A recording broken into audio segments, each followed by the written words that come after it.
Minecart transportation has fascinated me for as long as I've played Minecraft. So, what if we adopted this same web-like design to our metro system?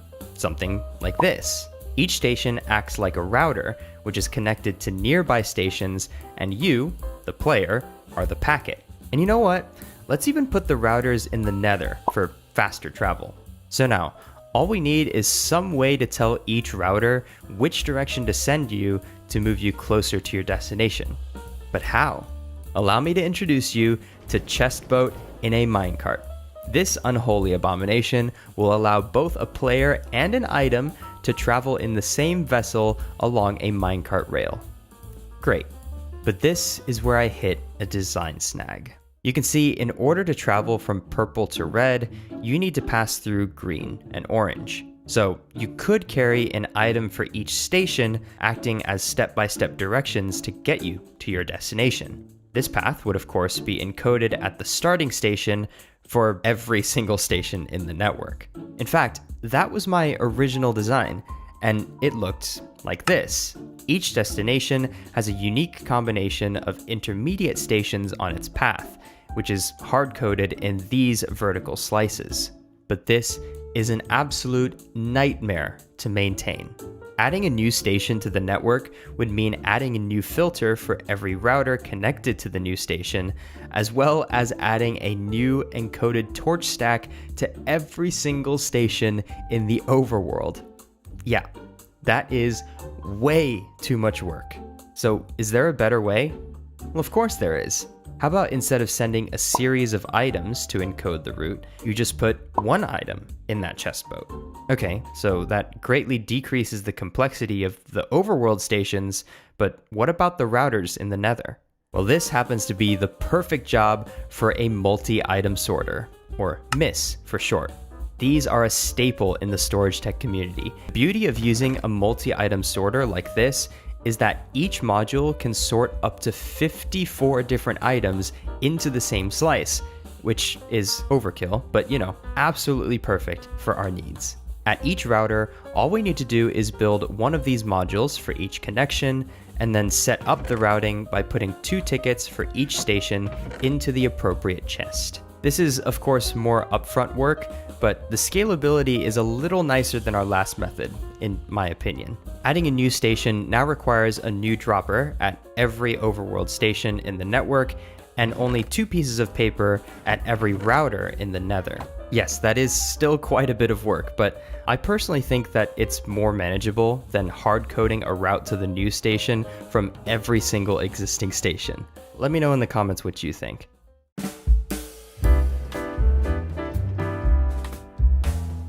But yeah, this really highlights the main downside of a web-like design like this, and that is scalability. Since every station in the network needs to be quote-unquote aware of every other station, each additional station requires more and more work to add. All in all, I don't recommend making your network very large. In fact, 15 stations should be absolutely plenty for a local district. I mean, after all, many players would probably be traveling via Elytra around every station anyways. And also, not every station in the entire world needs to be on the same network. Just like in real life, Minecraft servers tend to naturally develop in clusters, or districts. So you can build that web-like network of stations in each of the districts, and then have an express line connecting them at the gateway station of each district, kind of like this. And yes, this would require the player to make transfers, but I think that's a worthy compromise for ultra-long distance travel. And depending on how local these districts are, you can have the district network entirely in the overworld, and then the express line in the nether for even clearer separation. Alright, that's enough yapping. Let's see what it's like to actually use the system. Okay, so here we are at the green station, as you can see by the banner right here, and also by this map. This is the central station of our network. But yeah, let's just quickly go over the redstone in the back, just so that we can, get familiar with exactly what's at each station. So the user interface, as you can see, is a book on a lectern, It does have all 15 pages populated, many of which aren't used, but all 15 do need to be part of this book so that, each page corresponds to one signal strength. And seeing as this is the green station, basically this book contains every station in the network except green. So let's say we want to go from green to white. So we're going to come into this book and we're going to choose white. That's of course being chosen by a red coder. So we've got our comparator output here going into our red coder, as you can see here. So based on which page you're on, one of these torches will be on, and you could see they're also inverted up here as well. These droppers are where you'll actually store the tickets for each station. So you could see the white tickets, the purple tickets, the pink tickets, and so on and so forth. So now that we've chosen the white station, we're going to go ahead and push this button. That will dispense a white ticket into this line and summon a minecart with a chest boat. So if I shift click into here, you'll see that the white ticket has been placed into here. I do want to quickly mention that this is a bug. This is actually not really intended behavior to my knowledge. So when the player gets into the minecart, it actually imparts a default momentum. So if I remember correctly, it will like to go south or west. So if you build this in your own world, I actually recommend that you face it north. If you don't face it in the north direction, then maybe the player detection of getting in the minecart won't work quite like it is here. But anyways, let's get in the minecart. We'll be put through the portal, which is instant, by the way. So let's take out our nether map. You can see that it is being filtered through. It should choose to send us to the purple, which it is indeed doing. You can see that we are heading towards purple at the moment. Here we are, arriving at the purple station. Now this one also has a decision to make because, depending on where it's coming from, of course it's not going to be sent back to green, but it could go green or white. So it's got a little decision to make there. And here we are at the white station. So as you can see, this is just a portal because it's an end station. You can see on our map now, we have moved really far in this world in quite a short amount of time, and you can see right there by the banner, it is indeed the white station. So yeah, let's pop back through the portal a second.